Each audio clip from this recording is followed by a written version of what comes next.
supermarket prices fell by 0.4% compared to this time last year in the month of August. And that's as a result of, us going out and spending less, and therefore there being more stiff competition among retailers. It did mean that shop prices fell at the quickest rate in over a year. So is this boding well for the future when it comes to prices? Let's talk to retail analyst Kate Hardcastle. Good morning to you, Kate. Hello, good morning. Good morning to you. Now, when I see figures that say, prices have fallen by 0.4% in just a month, and I think that doesn't sound like very much. But I suppose if that trend continues, that's rather good news. It is for consumers at the moment, absolutely. And you're quite right, it doesn't sound like a lot, but obviously it's a direction of travel of pricing. There's a lot of things that are going on that's created the situation. We've got a very challenging month anyway in August. It traditionally is. It's always a mixed month of people going on holiday, saving to go away, challenges because of school holidays for the kids. So people are really watching the pennies anyway. Then we've had challenging weather. Now, I really don't like it when retailers blame weather, but it can actually, because it's been so changeable and we've had bad weather at the start of the month, brilliant weather at the end of the month, it can be very difficult for them to try and place their stock. But really what this is a sign of the times. Consumers are shopping harder, smarter, and they're being very clever in terms of what they spend, where they spend it, and keeping hold of that money until they get really best value.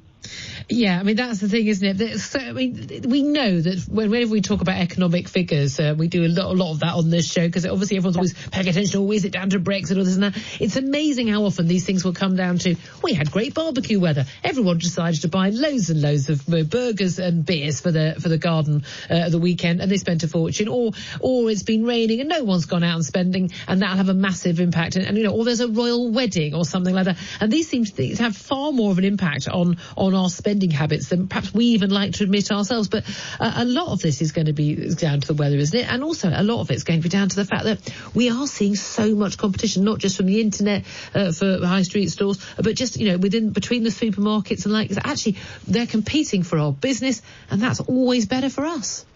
Oh, yeah, as ever, absolutely spot on there. Yeah, we do buy emotionally. It's our job as experts and analysts to try and compare the rational, the data we get, the facts and figures like this morning, with the emotional that happens, because we buy emotionally, we spend emotionally. And also, if you add into that we're buying more experiences and less stuff. So it's more likely that we'll buy days out, times out, gym making experiences, I don't know why that was front of mind, going to learn to play the drums or something, then actually buying more jumpers, household goods, accessories like our parents and our grandparents.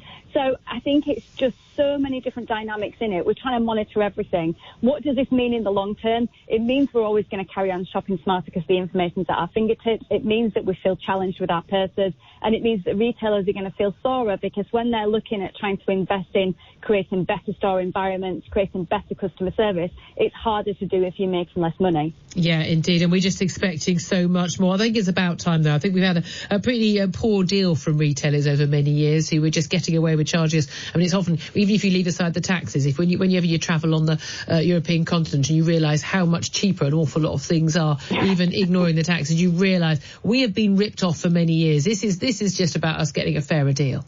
Like everything, there's the good, the bad and the ugly. You won't hear me arguing that there's been some retailers that have been very villainous in their behaviour. There are actually some good eggs out there. There are some brilliant independents for sure. But what we've got to do is make sure that this consumer demand isn't too unrealistic, that we kind of break it. Whilst ever we're going to the lowest price, best delivery, there is always going to be someone who's going to try and undercut that, and it becomes a race to the bottom.